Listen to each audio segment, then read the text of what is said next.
Andrea, is this your first time to be included on the list? Opo. So how does it feel na ma-include ka sa 100 most beautiful faces of showbiz? Yung una, hindi pa ako makapaniwala talaga. Nung nabasa ko yung text, totoo ba ito? Parang kino-confirm ko pa sa utak ko kung totoo talaga. Kasi isa yun sa mga goals ko bilang isang artista. Kasi I always buy the copy.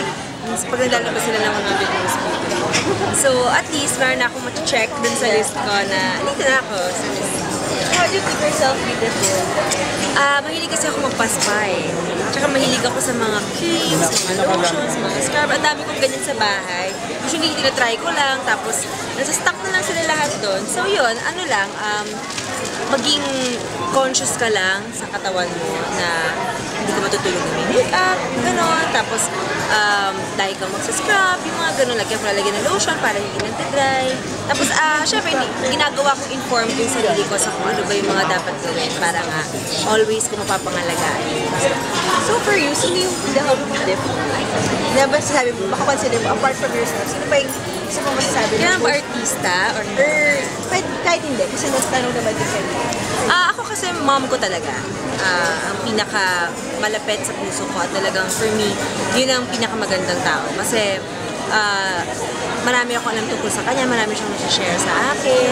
Tapos sobrang niya akong nai-influence by being positive. Alam mo yun, lagi niya sinasabi sa akin na bawal ang negative thoughts kasi makikita din daw yun sa actions mo, tapos yun din ang mangyayari sa buhay mo. So, ang laking influence niya sa akin. And yun nga, I think kaya nga naman talaga number one na mahalin mo, mommy mo. At number one na paniwalaan mo, mommy mo, para tama yung tapunan. Kasi parang best friend ko siya. Andrea, kasi 'di ba yung dati mong drama series medyo iba yung dating ng character mo doon, and then ngayon sa With a Smile sobrang light. Complete ano ba para sa iyo? Complete change ba talaga?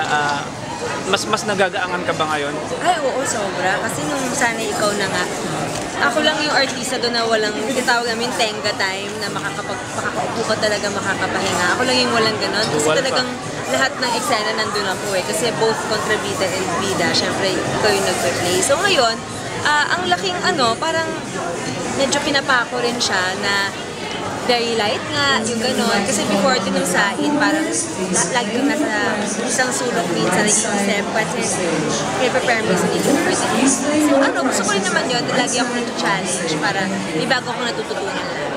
Recently, nag-post ka sa Instagram mo, nilabas nga namin sa... Opo, nakita ko. yung naka two-piece ka, ang daming page views, ang daming reaction, sexy. So, ano ba yun? Is it your way of letting, certain people, certain group of people, FHM perhaps, na pwede ka rin sa kanila to lumabas sa cover or any... Yung mga ganun kasing theme, parang masyado pang, I think, maaga para gawin. Kasi gusto ko dahan-dahan lang. Yung talagang lahat malalasap ko, bawat stage ng career ko talagang hindi ko mamadali. Mafe-feel ko yung moment yan. So siguro, hindi ko kino-close yung sarili ko dun sa sexy. I think the fact na nag-post ako ng ganun, ibig sabihin, komportable naman ako sa katawan ko. Kaya lang, gusto ko lang dahan-dahan. Ano lang yun? Kumbaga, syempre beach yun talaga yung outfit ng nasa beach. Tsaka, pinagandaan ko rin yun. So sabi ko, bago ko bumalik sa pagkain ko, yung normal na pagkain ko, at least man lang meron akong souvenir dun sa pinaghirapan ko. Ganun.